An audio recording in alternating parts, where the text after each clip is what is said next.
제1화 작중의 이혼, 아이의 불행에 관한 기록이 있습니다. 어려운 분은 주의해주세요. 곧 결혼할 거야. 직장 이동으로 알게 된 그는 만난 지 2달쯤 되었을 때 그렇게 말했다. 확실히 오전 회의가 길어져서 두 사람만 늦은 점심을 먹고 있을 때였다. 그래, 축하해. 드디어 프러포즈한 거야? 레스토랑에서 그녀는 양배추가 들어간 페페론치노를 먹고 있었다. 그 파스타를 포크에 돌돌 말면서 그를 올려다보았다. 응, 지난번 휴가 때 지금은 약혼 반지가 나오길 기다리는 중이야. 그는 피자 한 조각을 토핑을 떨어뜨리지 않도록 조심스럽게 들면서 대답했다. 아, 반지는 나중에 샀어. 결혼해주세요라고 하면서 내미는 패턴이 아니라서. 응, 역시 비싼 물건이니까 마음에 안 들면 싫잖아. 그는 큰 입으로 피자 절반을 한 입에 먹고 웃었다. 그녀는 작게 몇 번 고개를 끄덕였다. 월급 몇 달치라잖아. 마음에 안 들면 너무 슬플 수도 있겠지. 두 사람은 프러포즈 이야기나 약혼 반지 이야기를 부끄러워하거나 떠들썩하게 할 나이는 아니었고, 게다가 그녀는 당시 이미 결혼 4년 차였으므로 최근 일의 이야기를 나누는 것과 다름없이 반지 선택 이야기를 이어갔다. 동료이면서 동시에 그 이상으로 이미 술친구였던 두 사람에게 평일 점심에 딱 맞는 건강하고 밝은 이야기였다. 실제로 3달치 같은 건 대단한 건 아니고. 같이 골라서 그녀가 결정하게 했어? 자기가 고르는 건 괜찮지만 여자 입장에서 말하면 순진하게 너무 골라서 100만 엔짜리 같은 걸 고르지 않도록 조금 신경 쓰지 않을까? 아, 확실히 신경 썼을지도. 그가 기억하며 끄덕이자 그녀는 의기양양하게 약간 가슴을 펴고 말했다. 그치. 예산을 확실히 묻는 것도 분위기 깨고 말이야. 그래서 나는 약혼 반지는 갖고 오길 원하는 타입. 그렇구나. 하지만 우리도 체면이 있으니까 이거라고 하면 조금 예산 넘겨도 살걸. 대부분의 남자는. 그가 대답하는 것을 듣고 그녀는 눈을 가늘게 뜬다. 이 말을 들으면 그의 연인은 기뻐하겠다고 생각한다. 좋아하는 여자의 앞에서 허세를 부리는 남자는 사랑스러운 어리석은 존재다. 그것이 자신을 위한 것이라고 말하면 기쁘지 않은 여자는 없을 것이다. 하지만 일부러 그것을 그에게 가르쳐 주듯이 사랑의 미묘함에 발을 들이는 관계는 아니다. 연애 감정과는 무관한 관계이기에 서로 남편과 최근에는 약혼자로 승격된 것 같은 연인이 있는 사이에서도 퇴근 후 부담 없이 둘만 단둘이 술을 마시러 갈 수 있다. 남자끼리처럼, 여자끼리처럼 편한 관계를 두 사람은 즐기고 있었다. 같은 또래의 동료가 적은 직장에서 성별 등을 신경 쓰면 마음이 맞는 친구를 좀처럼 만나기 어렵다. 서로가 그 점을 이해하고 있는 상대가 소중하다는 것을 이제 짧다고는 말할 수 없는 회사 생활 속에서 충분히 이해하고 있다. 그렇기에 보이지 않게 신중하게 거리를 두고 그 결과로 매우 편한 친구로서의 관계를 유지하고 있는 것이다. 그녀는 머리를 갸웃하며 조금 짓궂게 굴어본다. 그건 그렇겠네. 그럼 당분간은 절약? 술 마시러 부르지 않도록 할까? 장난스러운 질문에 그는 건조한 웃음을 터뜨린다. 어느새 피자 접시는 비어 있었다. 하하하. 아니, 괜찮아. 축하해준다면 기꺼이 따라갈게. 알았어, 알았어. 다음에. 잔에 남은 물을 마시고 시계를 확인한 뒤 영수증을 들고 테이블에 서서 좋아, 가자라고 생각했다. 다음으로 두 사람은 다시 일터로 돌아가 더 빨리 복귀할 날을 찾는다. 그곳에서 두 사람의 관계는 다시 가까운 동료로 돌아가고 우정의 얼굴은 조용히 숨겨진다. 아무 말도 하지 마, 말하지는 않지만 사랑하는 사람에게 바람이나 바람 피우는 식으로 웃기는 건 지루해요. 다음 음주 파티의 날짜와 시간을 조용히 이메일로 정하고 술을 마시고 싶을 때 현장에서 만나요. 그만큼 더 배려심을 가져야겠네요. 심각한 건 아니지만 몰래 다니는 건 내 성격에 맞지 않아 그냥 살아남기 위한 방법일 뿐이야. 두 사람은 같은 테이블에 모여 결혼 준비와 각자의 결혼 경험에 대한 보고를 나누었고 형제자매처럼 함께 일하면 정보를 얻을 수 있었고 요즘은 친구들의 활동을 따라갈 방법이 많다. 가끔, 정말 가끔씩 우리는 어떻게 지내는지 확인하려고 메시지를 보내고 몇 달에 한 번만 식사를 함께 합니다. 신혼 상황에 대해 묻자 집안일을 서툴렀던 그를 비웃었고 그녀는 얼굴로 결혼 생활의 비밀을 능숙하게 털어놓았다. 믿을 수 없는 친구, 그들이 함께 만난다는 사실은 동료와 친구들에게는 비밀로 유지되었지만 여전히 서로의 파트너에 대한 일종의 예의였다. 결혼 전 성을 사용한 그녀에게는 조용히 이혼 절차를 마무리하는 것이 그리 어렵지 않았다. 인사부에 연락해야 했지만 다행히 인사부와 직장은 서로 다른 건물에 있었습니다. 소문이 될 만한 것은 없었다. 이혼 이유는 흔한 이야기입니다. 남편이 단순히 다른 사람에게 관심을 돌렸다는 것입니다.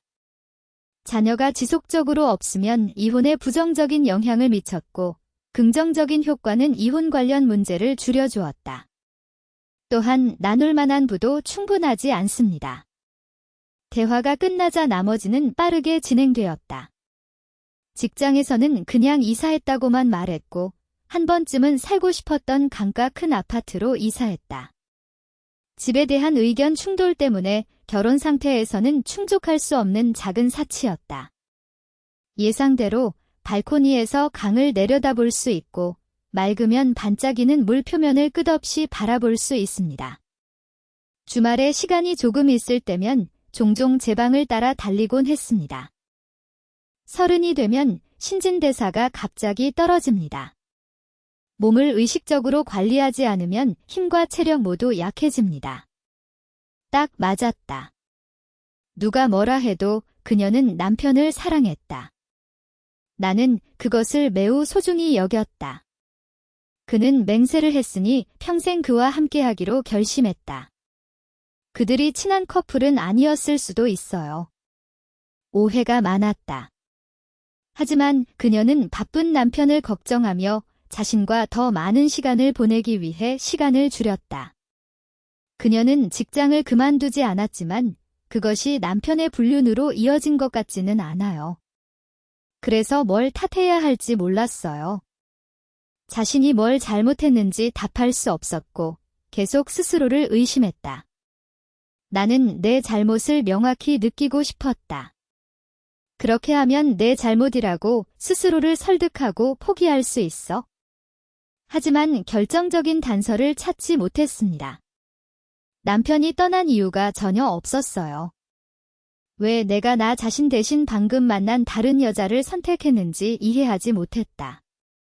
그럼에도 불구하고 상처받은 자존심은 남편을 미워하거나 원망하고 싶지 않다고 절박하게 외쳤기에 슬픔이 지나가길 혼자 기다릴 수밖에 없었다. 조용한 이혼에 숨겨진 슬픔은 강물과 함께 점차 사라지고 아무도 모르게 됩니다. 어느 일요일 혼자 저녁을 먹다가 그를 떠올렸다. 다음에 만날 때는 이혼 얘기를 안 할 수 없을 거야. 선배처럼 행동하며 결혼 생활에 대해 온갖 말을 했지만 10년도 안 돼서 이혼했는데 그건 좀 별로였어요. 그는 친절한 사람이라 위로해줄 수도 있겠지만 그건 나름대로 혼란스러운 일이 될 거예요. 결혼하면 회사에서 축하돈을 줘 여러 절차에서 겪는 어려움은 같으며 긍정적인 마음가짐으로 접근하는 결혼과 비교할 때 여러 가지 문제를 겪는 이혼은 감정적으로 더 고통스럽습니다.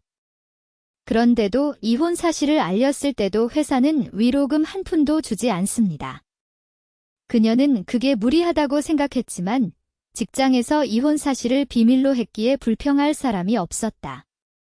만약 그를 만나면 적어도 이 이야기는 들어줄 것 같아요. 만약 그가 그 입장이라면 분명히 그래, 그건 사실이야 라고 말했을 것이다. 분명 동의해 줄 거야. 그렇게 상상하며 나는 조금 웃었다. 주말에 웃는 건 정말 오랜만이었다.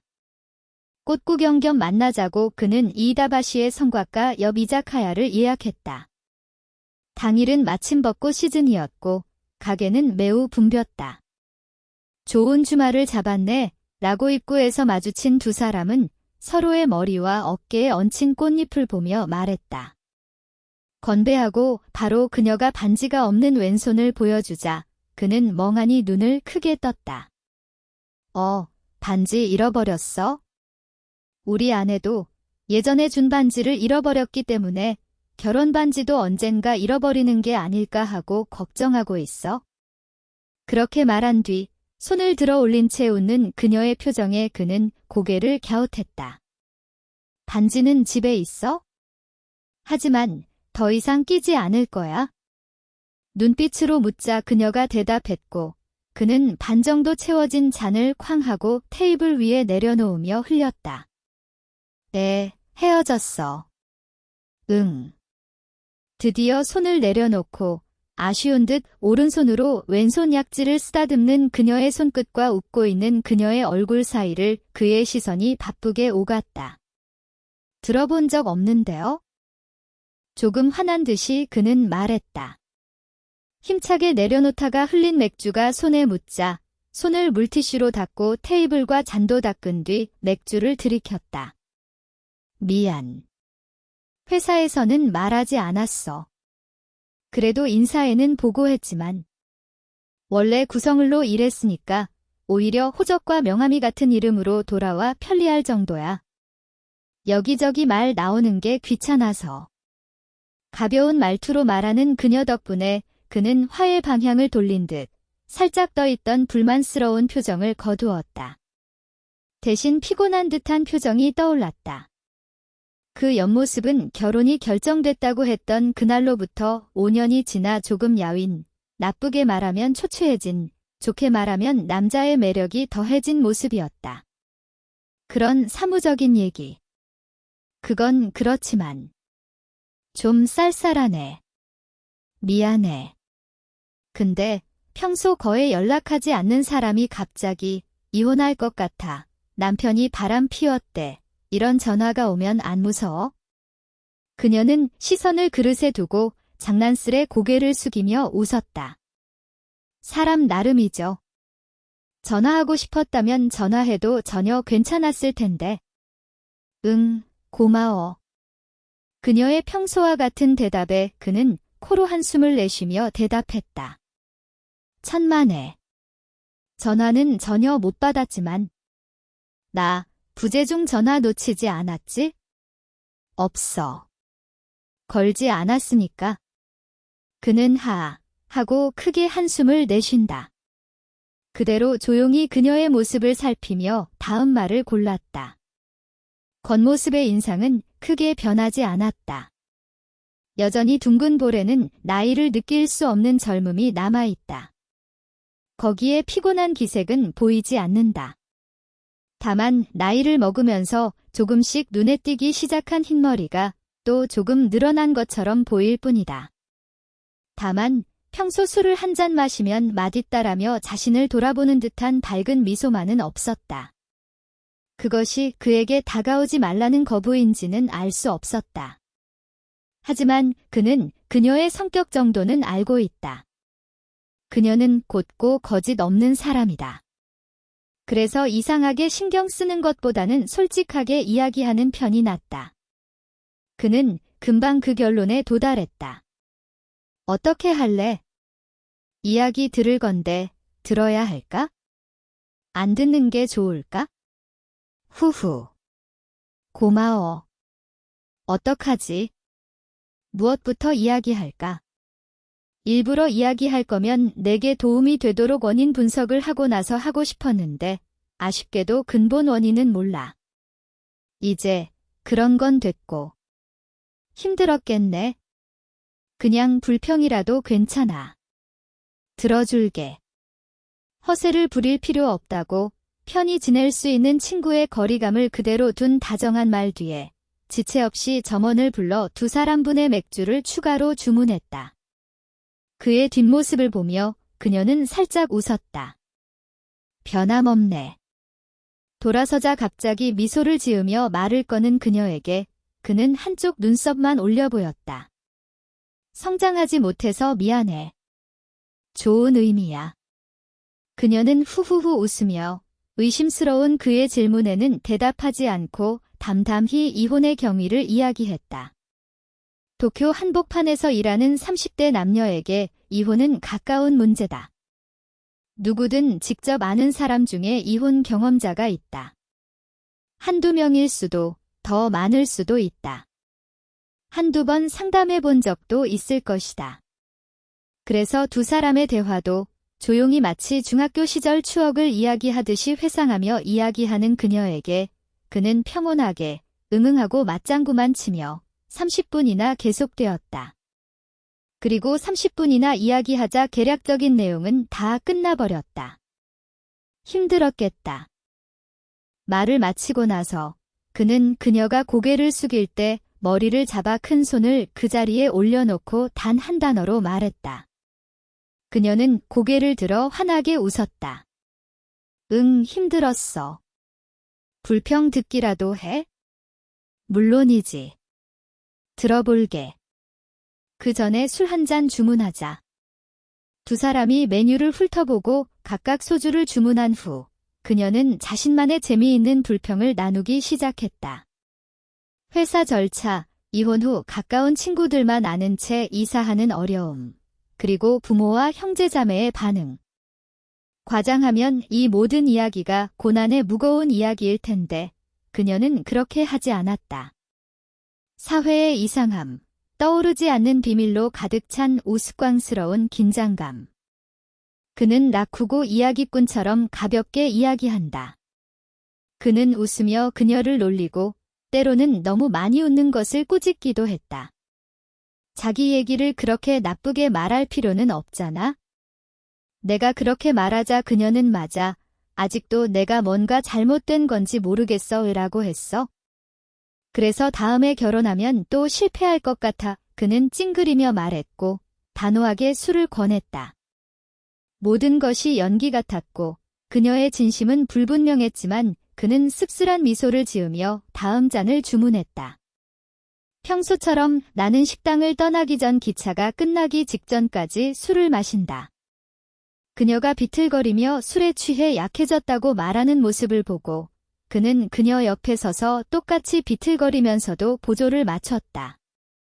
머리 위로 벚꽃이 가지를 활짝 펼쳤고 떨어질 가장자리의 꽃들은 아주 작은 바람에도 견딜 수 없어 끊임없이 떨어졌다.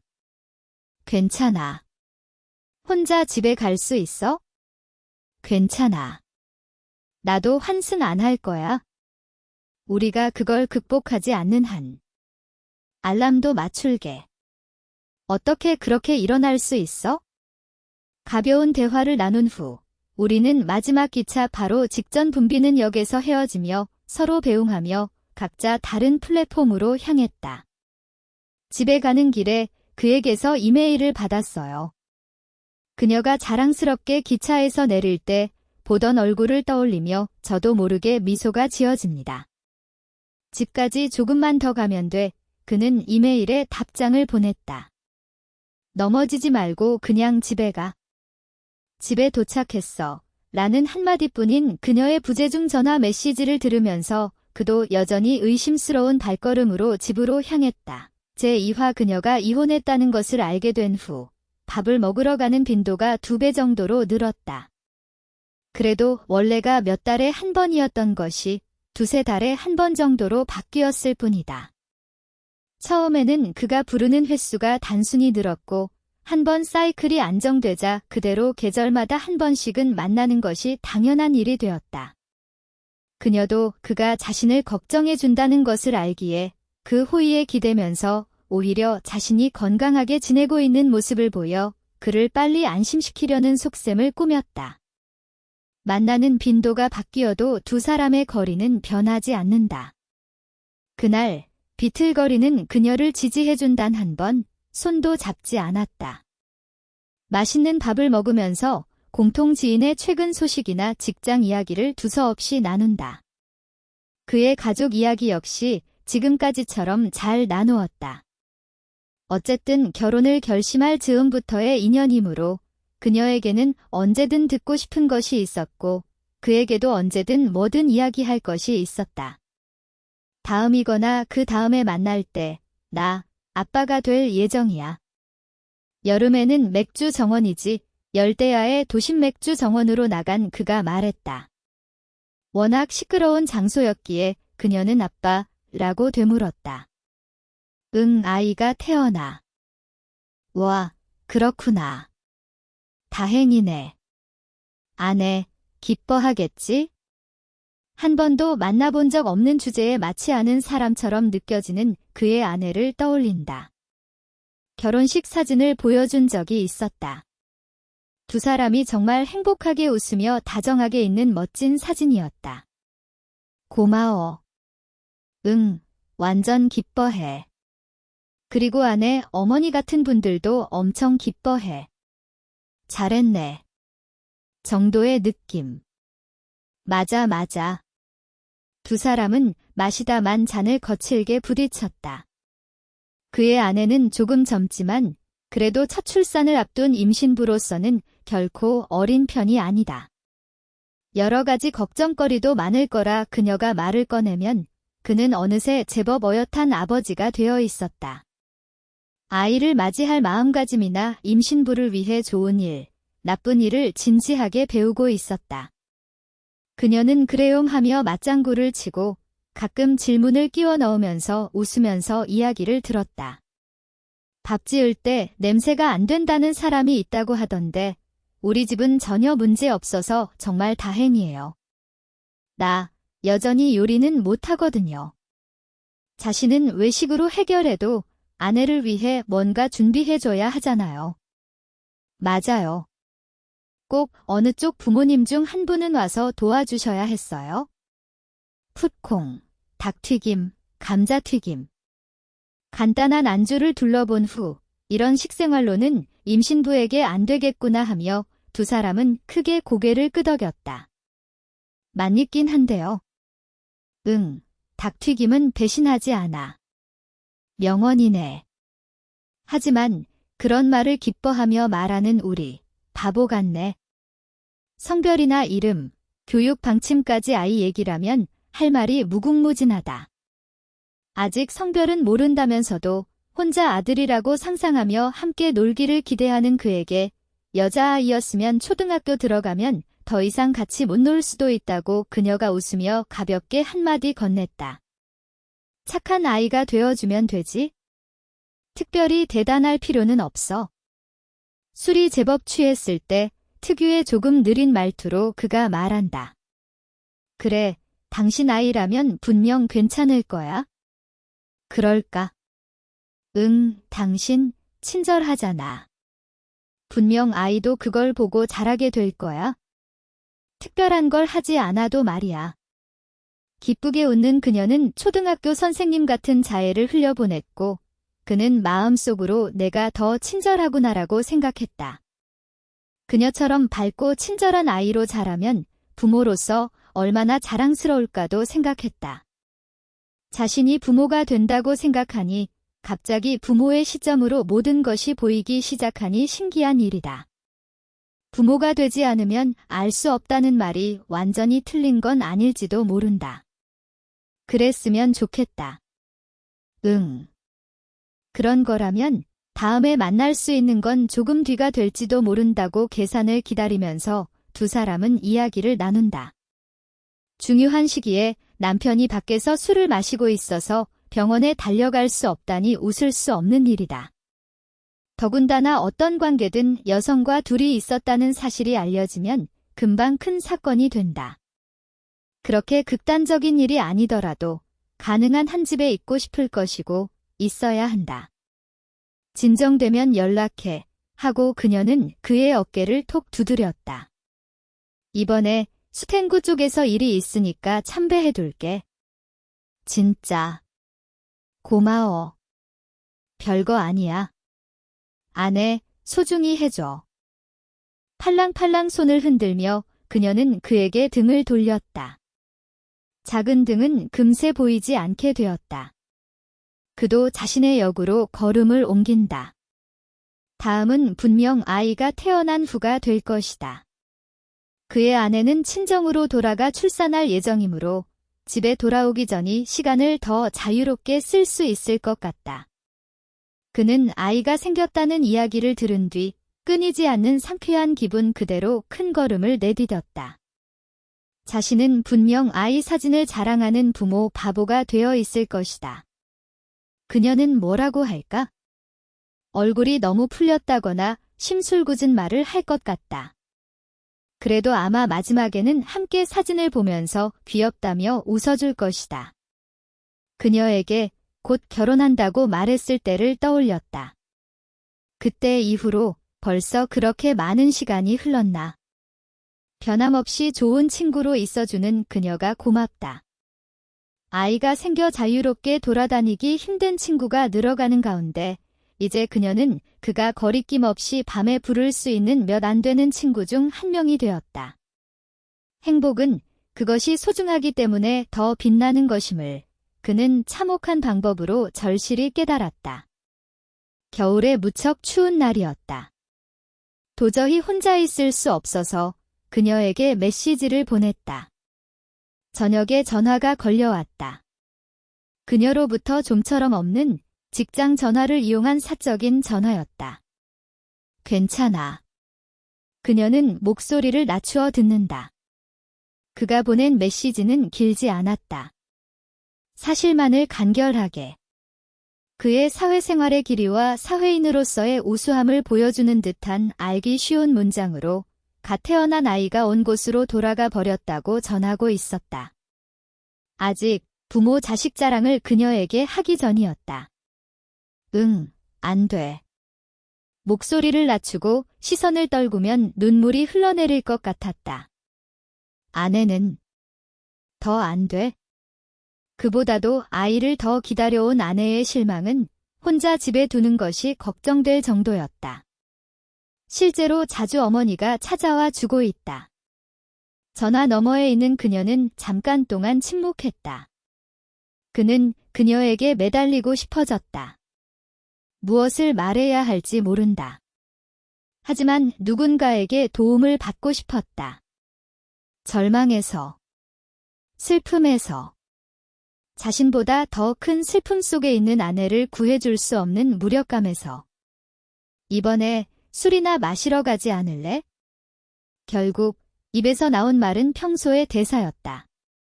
평소라면, 그녀라면 잠시도 망설이지 않고 100% 확률로 좋아라고 말해줄 대사였다. 하지만 이번만은 그녀가 침묵했다. 그는 멍하니 바보 같은 소리 하지 말라고 혼날까 두려웠다. 하지만 몇 초의 침묵 후에 부드러운 목소리가 돌아왔다. 지금은 그만두자. 지금은 힘들더라도 뭐든 너는 아내 곁에 있어야 해. 떨어지면 안 돼. 곁에 있어야 마음까지 멀어지지 않아. 천천히 설득하듯이 그녀는 말했다. 이미 알고 있던 것을 말로 들으니 그는 혼날 때보다 부끄러웠다. 지금만큼 아내에게 자신이 중요한 때는 없다. 아내의 슬픔에서 도망치면 안 된다는 것을 그는 알고 있다. 가능한 한 빨리 집에 돌아가고 가능한 한 말을 걸며 안아주려고 한다. 아내가 계속 울기만 해서 대화가 되지 않아도 왜 아이를 도와주지 않았느냐며 화를 내더라도 그는 모두 받아들이려 한다. 다만 그로 인해 조금 지쳤다. 자신의 슬픔을 되돌아볼 여유도 시간도 없다는 것에 조금 지쳤다. 모두가 아내가 가장 힘들 거라고 말한다. 그 역시 그렇게 생각한다. 그러나 두 번째라고 해서 그가 힘들지 않은 건 아니다. 아내의 흐느낌을 매일 듣고 지쳐가는 것은 오히려 그다. 말없이 있는 그에게 전화기 너머에서 그녀는 끈기 있게 말을 건넨다. 우리 언젠가 다시 만날 거지? 그때는 얼마든지 이야기 들어줄게. 메시지 아무리 보내도 좋아. 당신은 아내 곁에 있어? 그는 알고 있다. 자신은 그녀에게 의지했다. 그녀라면 도와줄 거라 믿고 메시지를 보내고, 그리고 그녀는 평소에는 하지 않는 긴급한 방식으로 자신을 도와주었다. 걱정될 수밖에 없다는 마음을 목소리로 전하며 지금도 전화 너머에 있다. 말없이 있는 그의 답을 기다려주고 있다. 아무런 힘도 없지만 그 목소리를 조금 더 듣고 싶었다. 자신을 걱정해주는 사람이 있다는 것에 최근 들어 느껴본 적 없는 안도감을 느꼈다. 역시 조금 더 이야기해도 될까? 그렇게 되묻자 그녀가 작은 한숨을 내쉬는 것이 들렸다. 그만두는 게 좋다고 생각해. 아내가 들으면 기분 나빠질 거야. 지금은 어떤 쓸데없는 걱정도 주지 않는 게 좋을 것 같아. 집 밖이라면? 버릇이 돼 언젠가는 집 근처나 집안에서 걸게 될 것 같아. 그녀의 말에는 이상한 설득력이 있었다. 그는 만성적인 수면 부족으로 머리가 무겁게 느껴지는 일각에서 생각한다. 그녀가 힘든 시기를 보냈을 때 그녀 자신이 누군가에게 전화를 걸었을지도 모른다. 그리고 습관이 되어버렸을지도 모른다. 그에게는 단 한 번도 전화가 없었지만 그렇게 상담할 수 있는 사람이 있었다면 좋았을 것이다. 조금 억울하지만 그래도 다행이었다. 그는 닫고 있던 눈을 뜬다. 그녀에게는 그녀의 인생. 그에게는 그의 인생. 그녀는 제대로 회복했다. 누군가의 도움을 받았을지도 모르지만 어쨌든 잘 극복했다. 아이에 대한 것은 그가 짊어질 일, 그와 그의 아내가 짊어질 일, 분명 괜찮을 것이다. 지금은 완전히 어둡고 아무것도 보이지 않을 정도지만 분명 다시 아이가 생기기 전에 두 사람처럼 평온하고 즐겁게 살 수 있게 될 것이다. 몇 번 눈을 깜빡이며 얼굴을 앞으로 들었다. 알았어. 술은 못 마시지만 아무것도 못하지만 언제든지 매일 보내. 그렇게 말하는 그녀는 마치 어머니 같았다. 무심코 입가가 살짝 올라간다. 예전부터 그랬다.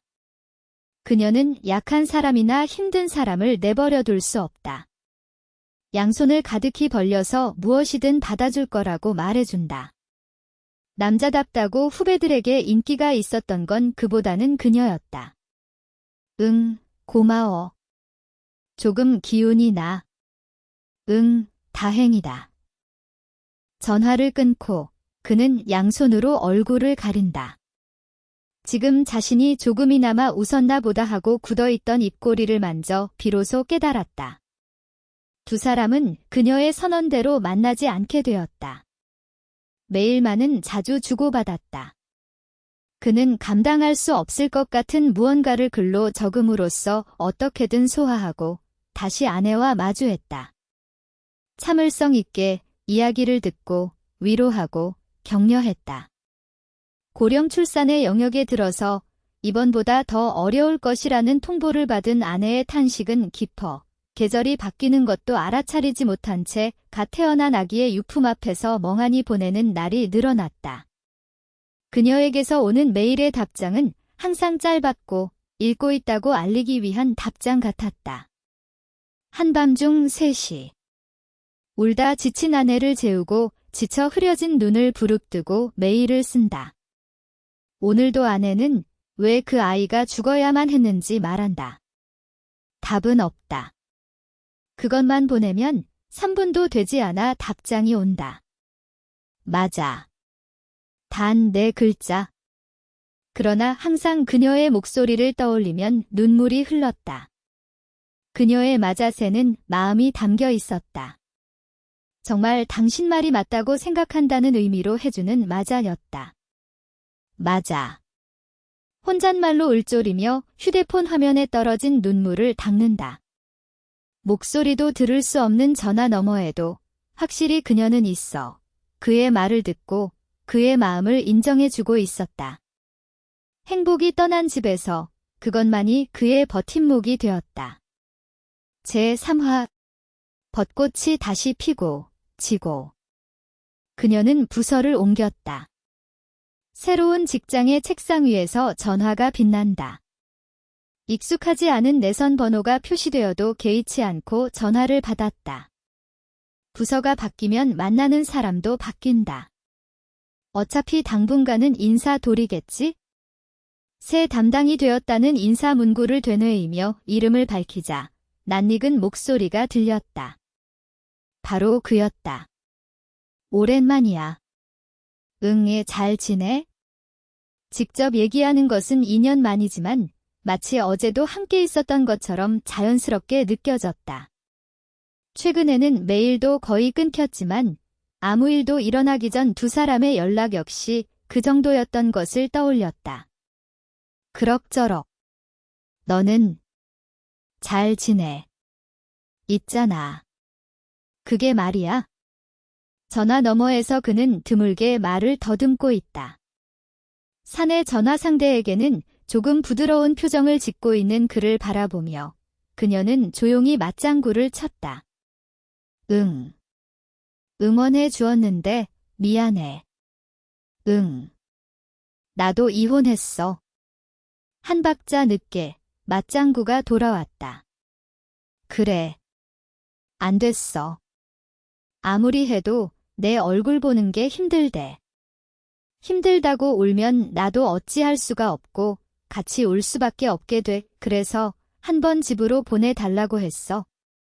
매주 만나러 갔지만 나아지지 않았어. 조목조목 이야기하는 그의 말이 끊긴 순간 그녀가 갑자기 말을 끼어들었다. 만날까? 좋아. 그의 물음에 그녀는 이번에는 강한 톤으로 대답했다. 만나자. 곧바로 만나자고 한 그녀의 말대로 두 사람은 그 주 금요일 작은 바에 있었다. 환영회 시즌 한창인 주말, 두 사람 모두 각 부서의 환영회 1차만 참석한 뒤 바로 2차로 온 자리였다. 그럼에도 하루라도 빨리 만나고 싶다고 두 사람 모두 생각했다. 높은 의자, 긴 글라스. 두 사람은 카운터를 향해 완벽하게 따라진 맥주 잔을 살짝 부딪혔다. 잘 참았네. 대단했다. 힘들었지? 한 모금 마시며 그녀가 말하자 그는 훅 웃음을 터뜨렸다. 흔들려 쏟을 뻔한 맥주 잔을 급히 내려놓는다. 왠지 어린아이가 된 기분이네. 하지만 고마워. 견딜 수 있었는지, 애초에 잘 참았다고 말해도 되는 건지, 그게 맞는지도 모르겠지만. 쓴웃음을 짓는 옆얼굴은 마지막으로 만났을 때보다 훨씬 야위고 눈가 주름이 깊어졌으며 예전에는 신경 쓰이지 않았던 입가 주름에도 만나지 않은 시간의 길이를 느낄 수 있었다. 그녀는 그 하나하나를 바라보며 천천히 고개를 끄덕였다. 맞아. 예를 들어 너의 아내나 아이에게는 말할 수 없을지 몰라도 지금은 나에게는 말해도 된다고 생각해. 그리고 나는 내가 잘 참았다고 생각해. 그는 가만히 그녀의 눈을 바라보며 그 말을 들었다. 이미 눈물이 다 말라버린 자신을 대신해 눈물을 가득 머금은 그녀를 보고 결국 부드럽게 미소를 지었다. 예전에 단지 다정했던 그의 미소와는 다른 쓰고도 달콤한 마치 울고 있는 듯한 미소였다. 응, 고마워. 그녀도 부드럽게 웃었다. 그리고 예전처럼 반짝이는 눈으로 유리를 들어보였다. 마실까? 응, 마시자. 몇 번이고 잔을 바꾸어가며 두 사람은 오래도록 이야기를 나눴다. 그의 이혼 이야기는 그 자신보다는 가족과 아내가 지금 어떻게 지내는지에 초점이 맞춰졌다. 그 다음은 일 이야기. 그리고 옛날 이야기. 가끔 눈을 맞추거나 혹은 자신의 잔을 바라보며 미소 짓거나 멀리 바라보면서 두 사람은 하룻밤에 2년치 시간을 보냈다. 평소에 약속된 막차도 있고 가게 문이 닫을 때까지. 가게를 나설 때, 그 열대야의 비어가든을 나왔을 때와 마찬가지로 두 사람 사이에는 불필요한 것은 아무것도 없었고 이제 이름조차 없는 유대만이 단단히 연결되어 있었다. 택시를 세운 후, 그러고 보니 지금 어디에 살고 있는지 물어보는 그녀. 그는 그녀의 집보다 조금 먼 역을 대답했다. 방향이 맞다면 같은 차를 타도 되겠냐고 두 사람이 함께 탔다. 목적지를 운전사에게 알린 후 그녀는 등을 의자 등에 힘껏 기대었다. 그리고 똑같이 등받이에 몸을 기댄 그를 돌아보았다. 또 꽤 외진 곳에 살고 있네? 장난스레 그녀가 말하자 그는 웃었다. 아는 사람이 없는 곳에 가고 싶었거든. 그 대답이 농담이 아님은 분명했다. 그녀는 하얀 시트에 놓인 그의 손 위에 자신의 손을 겹쳤다. 정말 잘 견뎌냈구나. 그대로 느슨하게 손을 맞잡은 채 각각 자동차 창밖을 바라봤다. 곧 차가 멈추자 그녀는 택시에서 내렸다. 그럼 안녕. 또 봐.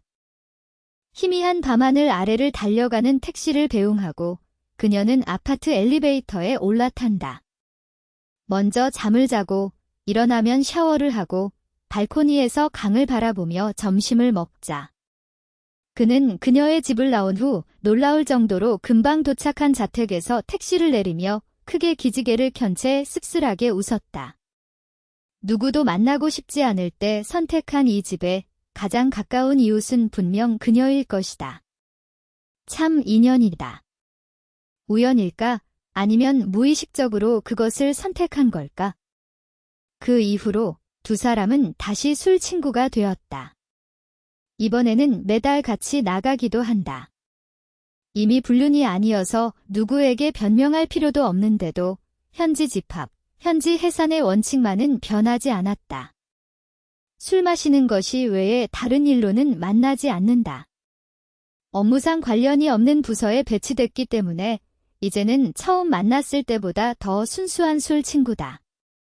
여전히 뭐든 편하게 이야기하면서도 서로의 거리를 가늠하는 일은 멈추지 않는다. 하지만 어딘가에서 그 추운 날의 전화에서일까?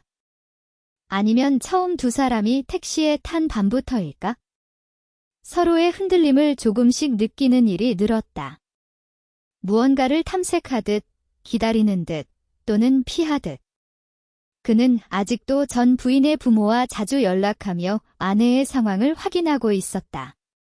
서로 지쳐서 헤어졌지만 심하게 상처받은 채인 아내를 걱정하는 마음은 지금도 있다. 할 수 있는 일이 있다면 하고 싶은 마음도 여전히 변함없다. 그런 어중간한 친절은 그저 자신만의 자기 만족일 뿐일까? 그가 독백처럼 털어놓자 그녀는 그렇구나 라고 맞장구 치며 허공을 바라봤다. 그리고 잠시 생각하는 듯한 기색 후 그를 본다. 굳이 비난받을 자기만족이라고는 생각 안 해 만나고 싶지 않다고 하는데 억지로 아내를 만나러 간다면 조금 다르겠지만 당분간 지금처럼 기다려보는 게 어때? 여전히 당신 마음이 아내에게 남아있겠지? 거리를 두고 시간이 지나면 아내의 마음도 바뀔지 몰라. 같은 사람과 재혼하면 안 된다는 법도 없잖아. 급할 필요 없지 않을까? 작은 머리를 갸우뚱하며 보여주는 그녀에게 그는 작게 동의의 말을 되돌려 주었다.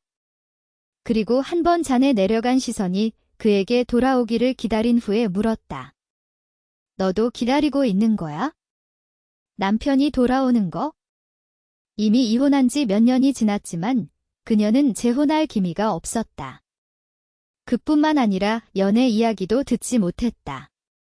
그러나 그녀의 답은 그의 예상과 조금 달랐다. 우리 경우에는 그렇게 할 수 없어. 나 지금은 전 남편 말고 다른 사람을 좋아하고 있어. 그러니까 그걸 어떻게 하지 않는 한 예전처럼 돌아갈 수 없어. 그가 그녀에게 연애 이야기를 듣는 것은 처음이었다. 그래. 사귀고 있는 거야? 응, 아니. 사귀지 않는 거야? 아마 안 사귈 거야?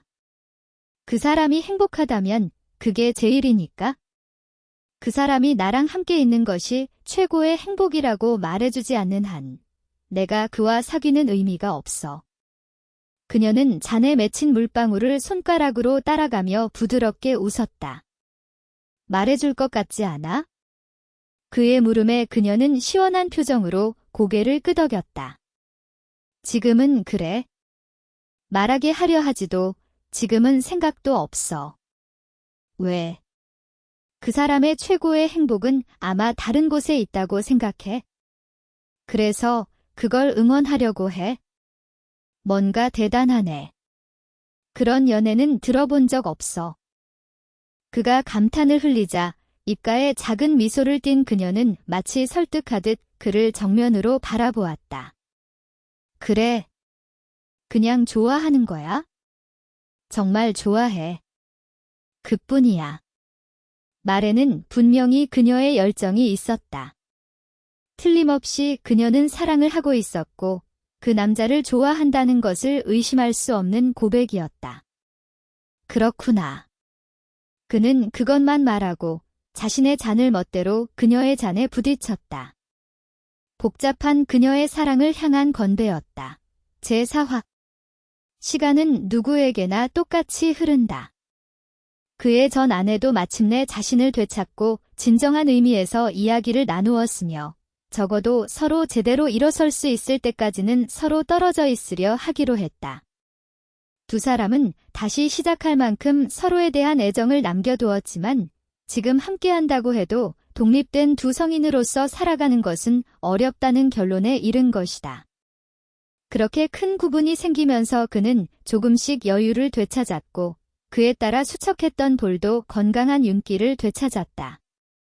이 속도라면 중년 비만으로 직행할 거라면서도 두 사람의 술자리는 끊이지 않았다. 개인적인 상처를 치유하고 업무에서는 각각 최고의 시기를 맞이하면서 대화 주제는 업무나 후배 이야기로 압도적으로 많아졌다.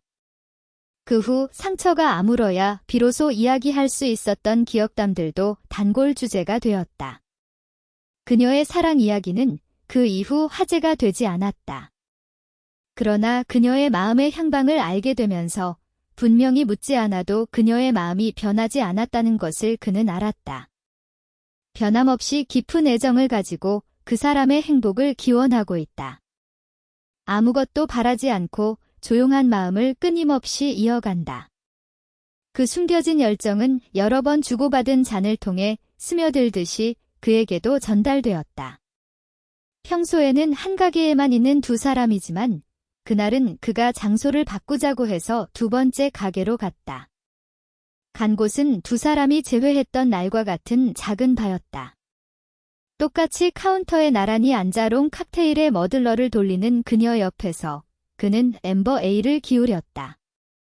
3분의 1 정도 남을 때까지 단숨에 마신 후 그녀에게 물었다.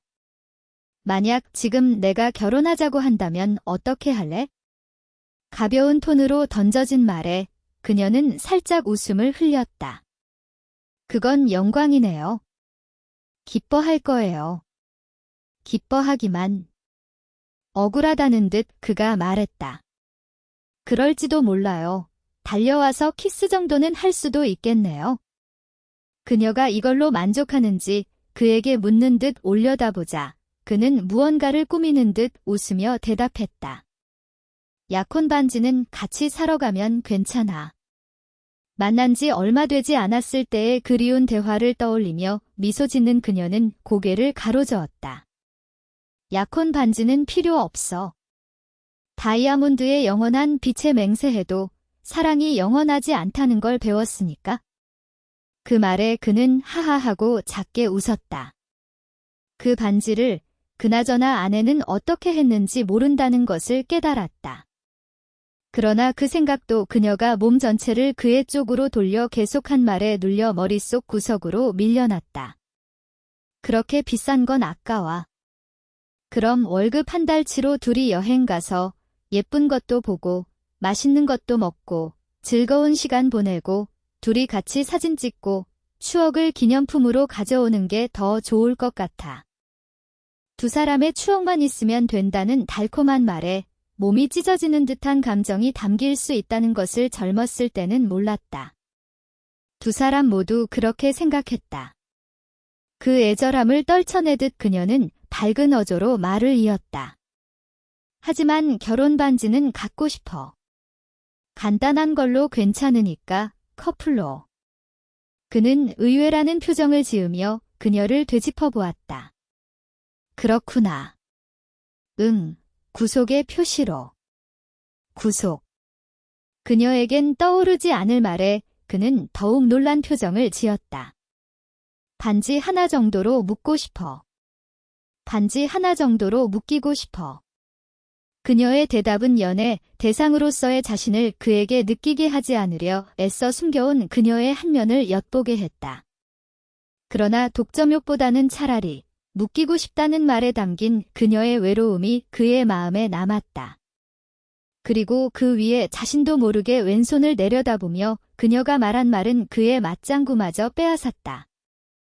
게다가 반지를 빼야 할 때는 정말 외로웠거든.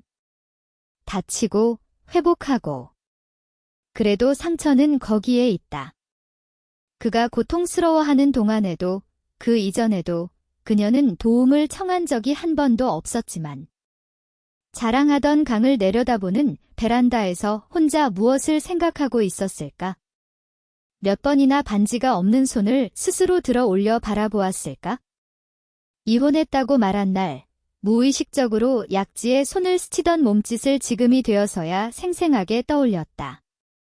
반지 하나의 속박. 그것은 그녀가 잃어버린 것이고, 그리고 오래도록 메워지지 않은 것이다. 그 모든 것의 상징이다. 그가 다음 말을 찾고 있을 때 그녀는 아래에서 올려다보듯 얼굴을 들어 웃었다. 조금 전까지의 쓸쓸해 보이는 모습과는 완전히 다른 평소처럼 밝은 그녀가 물었다. 그래서 좋은 시뮬레이션이 되었어? 이건 가정 이야기잖아? 무슨 영감을 받았을까? 장난스러운 미소로 분위기를 바꾸는 그녀에게 도움을 받아 그는 평소처럼 웃으며 대답했다. 아, 그래. 충분히. 그렇구나. 그럼 실천하고 싶어지면 내가 달려가기 쉬운 곳에서 부탁해. 친절하게 한쪽 눈을 감아 보여주는 그녀에게 그는 상대가 한 수 위임을 깨달았다. 혹시나 하는 비겁한 말로 그녀를 시험하려던 것을 다 들켜버린 것이다. 이대로 농담으로 넘기고 싶다면 그렇게 할 수 있다는 것을 자신의 대답도 가정일 뿐임을 보여주며 그 안에는 진지한 답을 원하면 진지하게 질문을 하라는 도전이 들어있다. 하하. 알았어. 남은 채로 따뜻해진 앰버 에일을 마시고 나자 그는 말하고 싶어하는 바텐더에게 위스키를 주문했다. 얼굴을 아는 바텐더는 아무 말 없이 위스키를 준비해 내밀며 관패네요 라고 속삭였다. 아직 아니야? 그는 그녀를 흉내내며 한쪽 눈을 감아 보이면서 잔을 끌어당겨 입을 대었다. 조금 전의 맥주와는 비교할 수 없을 정도로 강한 알코올이 목을 태우는 느낌이 기분 좋았다. 손을 씻으러 일어난 그녀가 플로어로 돌아오자 그는 일부러 의자에서 내려와 그녀를 맞았다. 그 모습을 바라보며 그녀는 눈에 비치는 것이 뭔가 이상하다고 생각했다. 2개 있어야 할 플로어의 테이블석이 이상하게 구석으로 밀려 있고 카운터석 뒤가 넓게 비어 있었다. 테이블은 어떻게 된 것인지 물어보려 입을 열던 그때 그가 그녀에게 말을 걸었다. 나는 너와 함께 있는 것이 나의 가장 큰 행복이라고 생각해. 결혼하자. 그녀는 뜻밖의 발걸음을 멈추고 꼼꼼히 그를 바라보았다. 그가 눈썹을 치켜올리며 2 팔을 벌리자 그녀의 얼굴에는 어이없다는 표정과 그럼에도 참지 못하는 미소가 떠올랐다. 그녀는 망설임 없이 조금 넓어진 플로어를 가로질러 그에게 달려가 그의 앞에서 멈추고 웃으며 올려다보았다. 그가 2 팔을 벌리자 그녀는 킥킥 웃으며 한 걸음 뒤로 물러났다. 포옹은 안 할 거야. 그가 묻자 그녀는 이제 됐어 라고 작게 중얼거리며 그의 어깨를 가볍게 두드리고 다음에 하자라면서 먼저 걸음을 옮겼다. 다른 손님들 또한 모두 숨을 죽이고 상황을 지켜보고 있었다. 조금 넓혔다고 해서 날뛰기 쉬워진다는 의미는 아니야 라고 그녀는 그를 올려다보며 얼굴을 찌푸렸다. 찌푸리면서도 표정은 여전히 웃고 있었다. 능숙한 그녀를 내려다보며 그는 다시 한번 물었다. 이미 물음이라기보다 애타게 바라듯이. 있잖아, 키스는. 그녀는 이제 됐어 라고 작게 말하며 그의 어깨에 손을 올리고 기지개를 켠 뒤 조용히 그의 귀에 얼굴을 가까이 했다. 얼굴이 떨어질 때 그녀의 손도 서서히 그의 어깨에서 떨어져 나갔다. 왜 그럴 거야? 그렇게 마음을 흔드는 듯하게. 말을 하지 않아도 그 표정만으로 말하고 싶은 것을 그의 바로 옆에 선 그녀가 물었다. 역시 그녀 쪽이 자신보다 더 잘한다고 그는 한숨을 내쉬며 놀랐다는 것에 대한 작은 답례로 그녀의 어깨를 가볍게 두드렸다. 턱 밑에 딱 들어맞은 그녀가 물었다. 현재 진행형으로 행복해요. 그녀의 머리 옆에서 작은 목소리로 대답하자 그녀가 웃은 것을 그 떨림으로 알 수 있었다. 아, 다행이다.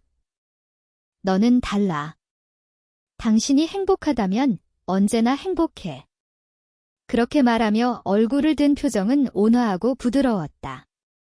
그는 불만이었다.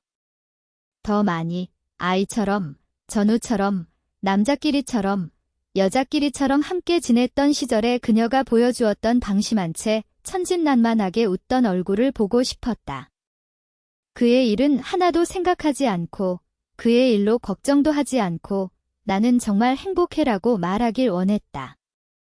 활짝 웃으며 행복하다라고 말하게 하고 싶었다.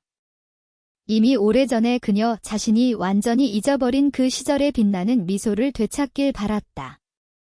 되찾게 해주고 싶었다. 자신감 넘치고 아름다웠던 그녀를 그는 분명히 기억하고 있었기 때문이다. 더 이상 참을 수 없어. 너무 부끄러워. 라고 그녀가 말해 두 사람은 가게 안의 사람들에게 놀림을 받으면서 발을 나섰다. 거리로 나오자 그는 나이도 먹었는데 부끄럽다며 웃는 그녀의 손을 잡고 살짝 자신의 쪽으로 끌어당겼다. 다른 사람 신경 쓰지 마. 웃고 싶으면 웃으면 돼. 거리를 두려던 그녀의 손을 다시 잡으며 그렇게 말하자 그녀는 체념한 듯 그 손을 다시 잡고 웃었다. 멋져요? 너 바보 취급하지 마. 상처받거든. 불쾌한 그의 모습에 그녀는 손을 뻗어 그의 볼을 쓰다듬었다. 미안. 왠지 신기하네. 그렇게 그녀가 말한 것은 택시를 잡으러 큰 길로 나가기 직전이었다. 조금 들뜬 투의 목소리였지만 그 손은 거꾸로 불안한 듯 그의 셔츠를 강하게 잡고 있었다. 지금까지는 이렇게 가까이 붙어 걸은 적이 없었다. 그리고 큰 길로 나가면 혹은 역에 도착하면 그곳에서 작별이었다. 여기서 한 걸음만 나아가도 아직 함께 있다는 사실을 믿을 수 없다는 듯 그녀는 조심스레 조용히 골목에서 길로 발을 내디뎠다. 자신을 믿으라고 말하는 것은 쉽지만 실제로 믿게 만드는 것은 어렵다. 그런 것을 그녀는 알고 있었고 지난 몇 년 동안 싫을 만큼 다시 배우게 되었다. 그래서 그는 믿으라 말하지 않는다. 하지만 포기하지 않는다. 그는 마음속으로만이라도 나를 믿어달라고 말하며 그녀의 손 위에 자신의 손을 겹쳐 강하게 잡았다. 택시 안에서도 계속 손을 잡았다. 장난처럼 그녀는 그의 손을 잡았다 풀었다를 반복했다. 그는 그녀의 손이 떨어질 듯할 때만 부드럽게 그 손을 다시 잡았다. 그때마다 그녀는 조금 울 것 같은 표정을 지었다. 마침 제 방의 벚꽃이 좋은 시기라고 그녀는 택시를 집보다는 조금 앞에서 멈추게 했다. 계단을 올라 제 방에 오르면 확실히 만개한 벚꽃 나무가 이어져 있었다. 다시 손을 잡고 벚꽃 아래를 걸었다. 이렇게 긴 거리를 밤길을 나란히 걷는 것은 처음이었다. 그것만으로도 흐뭇하게 웃는 그녀와 함께 강가의 아파트를 향했다. 있잖아. 응. 그가 부르자 벚꽃을 바라보고 있던 그녀는 빙 돌아서서 말했다. 우린 먼 길을 돌아왔네. 이혼했다고 그녀가 말했던 봄날을 떠올린다. 똑같이 벚꽃이 흩날리고 있었고 그날도 그녀는 외로웠음이 틀림없지만 그날도 두 사람은 손을 잡고 있었지만 이렇게 웃게 해줄 수는 없었다. 필요한 여정이었다고 믿을래? 나는 지금의 당신이 좋아. 곧장 글을 올려다보는 그녀의 볼은 살짝 붉었지만 눈에 취한 빛은 없었고 그는 이미 몇 번째인지 모르게 그녀에게 마음을 쏘아 맞았다. 응, 나도. 조금 전까지 입에 담으려던 기다리게 해서 미안해라는 말 따위는 분명 그녀는 원하지 않을 것이다. 지금의 그가 지금의 그녀를 사랑한다면 그 이상은 아무것도 필요 없다고 말할 것이다. 그것을 입으로 꺼낼 수 있다는 것이 얼마나 행복한 일이며 결코 당연한 일이 아님을 잘 알고 있기 때문이다. 그 정도의 것의 소중함을 두 사람은 분명 잊지 않을 것이다. 아, 이것이 오늘 밤만의 꿈이 아니기를. 내일 아침에도 그녀가 웃고 있기를. 그리고 다시 함께 손을 잡고 걸어주기를. 그가 기도한다. 그리 멀지 않은 미래에 그 손에 커플 반지를 선물할 것이기에.